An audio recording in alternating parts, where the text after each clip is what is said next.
تحت التعذيب يا جماعة. برشلونة تحت التعذيب بالشوط الأول يا جماعة باستحقاق. امبابي الأول التغى، اجا من بعد سجل، ثم اجى التعادل من تهنوا في يديتين. اجاك الكابوس الثاني يا برشلونة يا بيلي. تحت التعذيب ولك، تحت التعذيب الريال. هيدا هو الريال، هيدا هو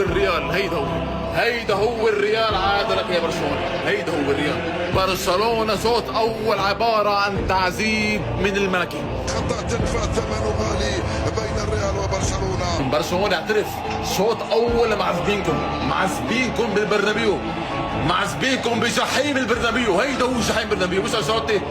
جحيم البرنابيو عاد لكم من جديد. اقعد قلبه، والله ما بتستاهلوا التعادل، اقسم بالله اكلناكوا اكل والتحكيم سحبكوا 2-1. اقعد، هذا الكلاسيكو لنا وما تشيلوا وما تاخذوا. اقعد قلبه. بيلي وينه لمين؟ وينه؟ أب والله يا جماعة الخير اللي يتابع المباراة يقول حرام ريال مدريد يطلع باثنين. بلنتي مشكوك في صحة الغاه. الهدف الثاني في انه يعني المفروض 3 ضياع فرص. احمد ربك يا البرشلوني ما صارت 5، كان بهزمك ب10، لكن باذن الله انا 5. باذن الله يظهرنا يرجع الموسم الماضي. الريال راجع، الملك 2. تسمع ولا ما؟ يا جماعة أول دقيقتين وزلزال كروي بالكلاسيكو. بنالتي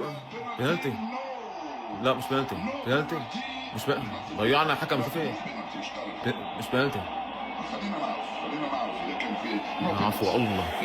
لكن جزاء، ولكن تكون ضربة جزاء بتجي معي. كيف ضيعنا بالكلاسيكو؟ ضيع ضربة جزاء الكلاسيكو بابي. يا الله ليش كرة القدم مش راضي تدخل نفوز عليهم بنتيجة؟ ليش هيك بصير فينا؟ بس فهموني ليش هيك بصير؟ هيمنة اللي قاعد بصير هيمنة.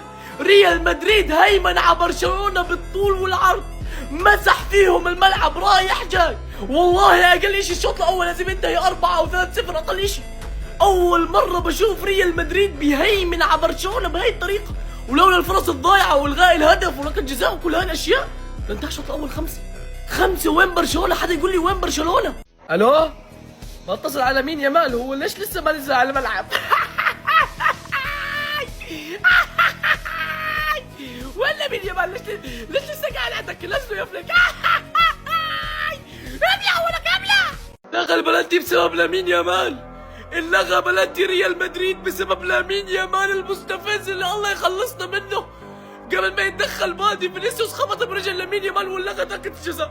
اللغت اجمل بداية بتاريخ الكلاسيكو بسبب لامين يامال. سجل يا تاريخ سرقة في البرنابيو، فضائح تحكيمية، ركلة جزاء روحتوها علينا وقلنا ماشي.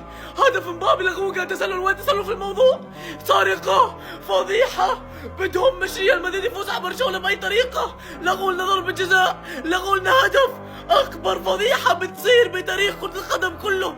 وين التسلل يا فضائح؟ يا فضائح التحكيم، وين التسلل بالموضوع؟ والله أخيرا حسبت لنا هدف، أخيرا حسبت لنا هدف. ضربة جزاء صفحة الباب نزلت انها لازم صحيحة على ريال مدريد وراحت عينه. هدف حكوا انه تسلل وهو مش تسلل. هي قدامكم ومع هيك فايزين دق خشو خاوة. وينه لامين يامال؟ وين كنتوا معكم مش اصابات معكم الحكم؟ اقسم بالله برشلونة مع الحكم ومع هيك خسرانين. والله فضيحة. هاد فينيسيوس افضل لاعب بالمباراة طلعته. الله يسترنا من قرارك يا تشابي الونسو ما ندم عليه. فينيسيوس بتطلعه ليش؟ فينيسيوس يا تشابي الونسو ليش؟ وفينيسيوس ولع تمام. ولك فينيسيوس بتطلعه. شو بتعمل قاعد؟ انتصار ريال مدريد على برشلونة بسبب تطور الكرة الإيطالية.